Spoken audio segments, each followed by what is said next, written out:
Ustaz, ana ada soalan, kenapa ada hamba Allah ditimpa musibah bertimpa-timpa sedang dia senantiasa memohon keampunannya dan senang ditipu? Adakah ini ujian Allah juga? Allahul musta'an. Tuan-puan, soalan ini pun daripada rakan saya dan dia juga merupakan di antara ahli ilmu ataupun di antara asatidzah juga. Respon saya berkaitan persoalan ini, tuan-puan, semestinya di antara yang kita katakan tanda kasih sayang Allah Subhanahu Wa Taala pada setiap hamba-Nya, tuan-puan, Allah Taala akan uji mereka. Dan umumnya bila mana datangnya ujian, hamba Allah Taala itu akan senantiasa tunduk kembali tawajuh kepada Allah Subhanahu Wa Taala. Dan pada masa yang sama, dalam menghadapi ujian tersebut, kita kena senantiasa memandang kepada apa, tuan-puan? Kepada mereka yang telah diuji jauh lebih besar daripada ujian yang kita tempuhi. Pastinya ujian yang Allah Ta'ala uji kita tidaklah sebesar ujian-ujian para anbiya, para sahabat Nabi pada zaman dahulu.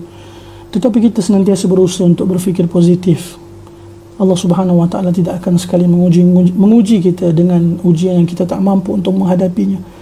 Dan yakinlah pada Allah Subhanahu Wa Ta'ala, jika Allah Ta'ala uji kita dengan apa jua bentuk ujian, insya-Allah Ta'ala pasti Allah Ta'ala akan mudahkan kita dapat melaluinya. Dan saya suka untuk menukilkan firman Allah Subhanahu Wa Taala sebagai satu bentuk motivasi kepada kita yang mungkin Allah Taala uji dengan pelbagai ujian. Mungkin ada ujian yang kita baru telah selesai melaluinya, datang pula ujian yang lain, datang pula ujian yang lain, datang lagi ujian yang lain. Mungkin di antara ayat Quran yang kita boleh jadikan sebagai satu bentuk motivasi kepada kita adalah beberapa ayat dalam suratul Insyirah ataupun surah Asy-Syarah, surah Alam Nashrah, fa inna ma'al usri yusra, inna ma'al usri yusra.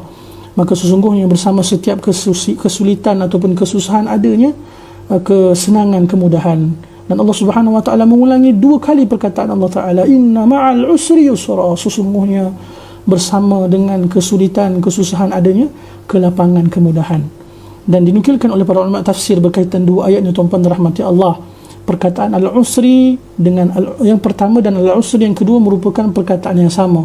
Kesusahan yang pertama pada ayat yang pertama dan kesusahan yang kedua pada ayat yang kedua tadi merupakan di antara kesusahan yang sama. Maknanya satu kesusahan. Di sebalik satu kesusahan tu, tuan-tuan rahmati Allah, ada yusra, ada kelapangan, ada kemudahan, 2 di sebalik itu. Dan pastinya setelah ujian yang Allah Ta'ala timpakan pada kita, insya-Allah Allah akan mudahkan kita. Setelah kita melaluinya, pasti akan ada kesenangan, kemudahan setelah itu, dan positiflah insya-Allah.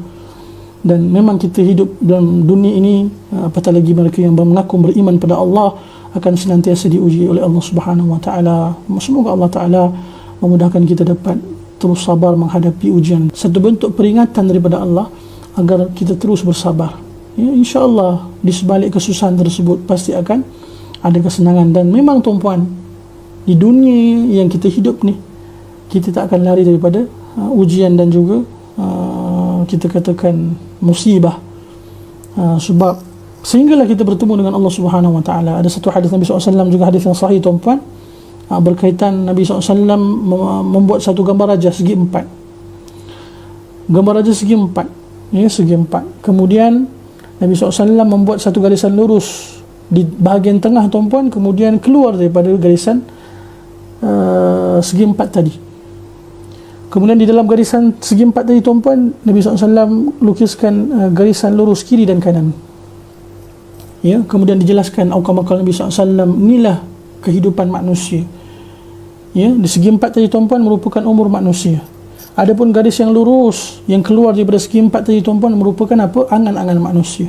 Adapun garisan kiri dan kanan di dalam segi 4 tadi, tuan-puan, adalah ujian dan musibah ataupun apa jua bentuk yang Allah Subhanahu Wa Taala uji manusia dekat muka bumi ini.